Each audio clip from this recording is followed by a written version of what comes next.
How would you kind of evaluate tonight's performance overall as a whole? Dominant second half. As good as the half we've had, so good.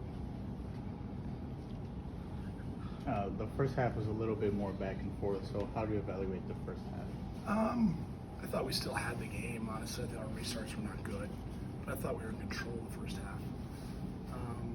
We weren't decisive. We played a little slow. They were slowing the game down. They obviously sat in a mid-block, low-block. They haven't done that all year. And they slowed the game down. So we didn't get the tempo going as fast as we should. The urgency in the second half was way different. And that's what we needed a little bit earlier. But no, I wasn't disappointed the first half. I just said we have to play faster, be more decisive. We have to talk about where the space is, and be just have more swag in those moments. We were just a little bit slow in initiating our attacks. How did the conditions of the pitch affect tonight's match? No, the field was great. Jeremy and his staff did a phenomenal job. It was standing water about 2 hours for the match. They did a great job.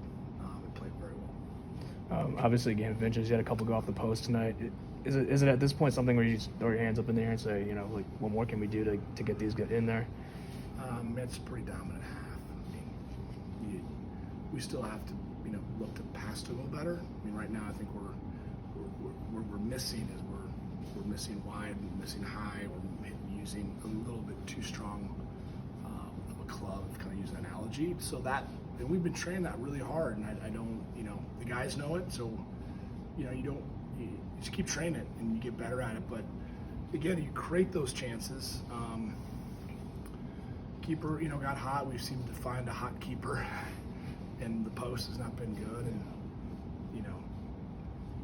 we win 1-0, and everyone's going, man, Indiana's just pretty much dominated a pretty good Michigan team, and so that's what I told them. I said, you guys dominate second half, played pretty well first half, a lot to take away. You play like that, you'll win games. I mean, there's not much more you can say because it's the truth. Just our game can be cruel, and that's how I feel. And so I'm very confident with the performance tonight going forward. What are your thoughts on just like the services, whether it's set pieces or just balls played from the wings? The set piece has not been good enough. Second half was better. We missed our targets for all four corners, so that was disappointing, and we've been working hard on that. Second half, it was much better. The runs were good, the service was good, and you saw what we came of it. We had some really good chances. We're not getting second balls on restart, so again, that's a little bit like the balls just not bouncing in our spots. That's a little bit of the lady luck. But you also create that by hitting a better ball. All their corners were pretty dangerous, so everything felt like the next play was also dangerous. We missed the near post on 2 or 3 that were easy clears. Like the ball's not sitting around, in the box 12 yards from goal. That's dangerous. And with good service, you get that. And our recycled restarts were okay. We were offsides, obviously, on Hugo's. We just got to be disciplined there to make sure we stay with the line, because I thought that was a good attempt and really good technique for him to kind of use. It was a chip header. He meant to do that. We got to be on sides of those. Same question as Tuesday. It's getting even later now. So this tie's going to push your RPI probably sub 100, and you have very few opportunities left of you.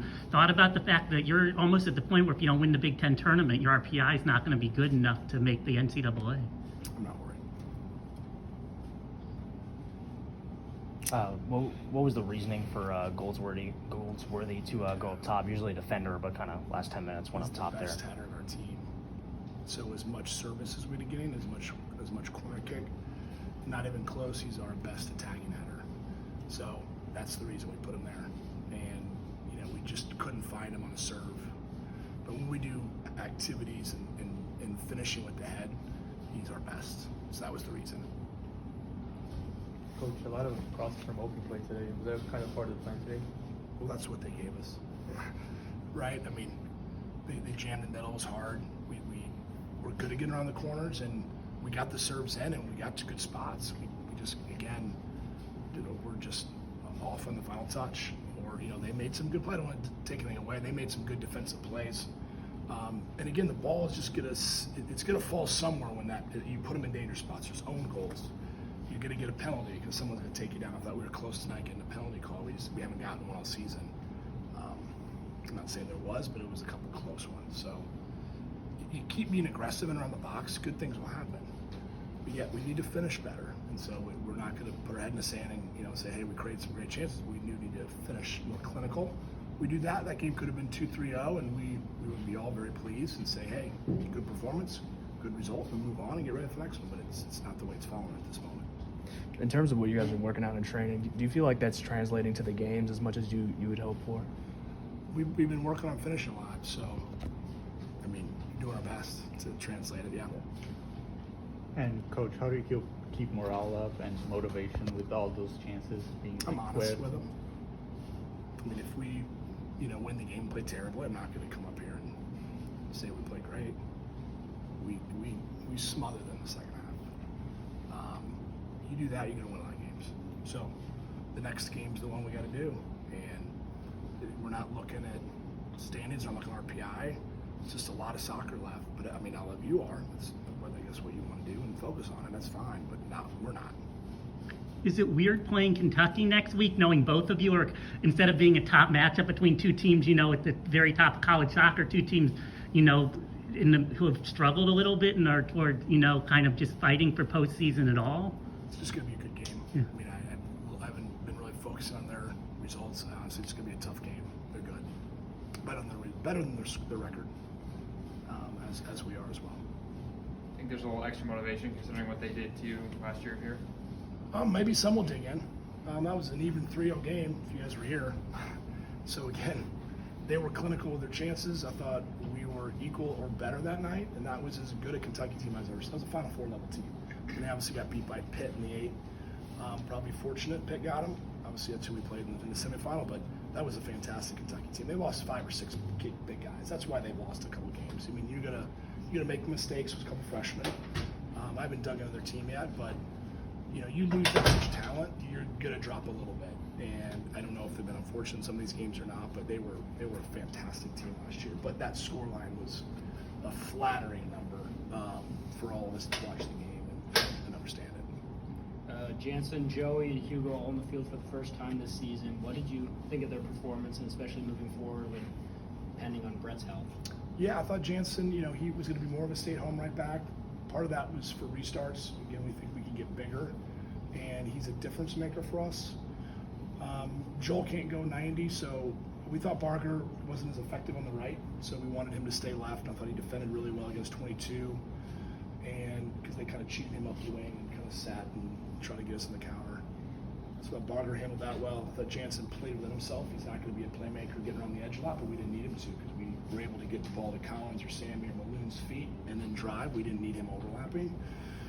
You just need to support the play and make good decisions, and I thought he did a good job. So his preferred position is center back, but with BB out, and he also just brings a real good swag to our team. The guy's he's a winning player, and he's hot right now. I mean, he's playing in really good form. So you want to find your guys that are in hot form, even if you're playing a little out of position.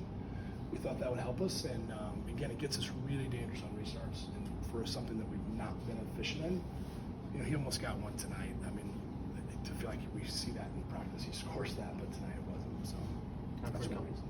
Time for a couple more. As of late, including tonight, do you think that your attackers are passive in the box with one too many touches? No, I think I'd have to look back at some of the situations that we got and we didn't get the final pass. Clay's opportunity was, I think he was between two thoughts. I don't know if he was going to square it or hit it, and he got caught and just had an awkward finish. I mean, he buries that most practice. He's a good finisher, and he has the back post low, and there were several of those. So I'd have to look back at the film to see, do we not make the better decision on the pass? I know some of our finishes we had, we could have taken something off of it, and we had really good guys framing the goal. So something's going to bobble. It's going to be a deflection, and a deflection also hasn't gone our way. So you get some of those shots, and there's going to be a deflection that makes its way in the goal. You see it every week in every league, and again, that break hasn't come for us, but it will, and hopefully it doesn't all come in one game, and we can spread it out. Anything else for Coach? You mentioned last year, obviously the rule change, no overtime. You feel like on a night like this, you get an extra 20 minutes, you can put one in the back of the net and win. Yeah, it's a terrible rule. I've said that from the beginning. Not because, to me, it's you reward the better teams by playing longer. So why are we doing this? I think college soccer has got it backwards. I've said it from the beginning, and I'm in the minority. I'm not saying we win that game tonight, but I think 20 more minutes, we either get caught in a counter and we get punished, and that's a learning moment, or we probably find a goal. I don't think that game finishes 0-0 with 20 minutes. And I've seen enough of those games through the years that it's disappointing the fans don't get that, our players. Yeah, it's disappointing. We should have overtime in the regular season. 10 minutes, sudden victory. It should be not even a conversation. So, All right, thanks, Coach. Thanks, Thanks, Coach. Coach. Appreciate it.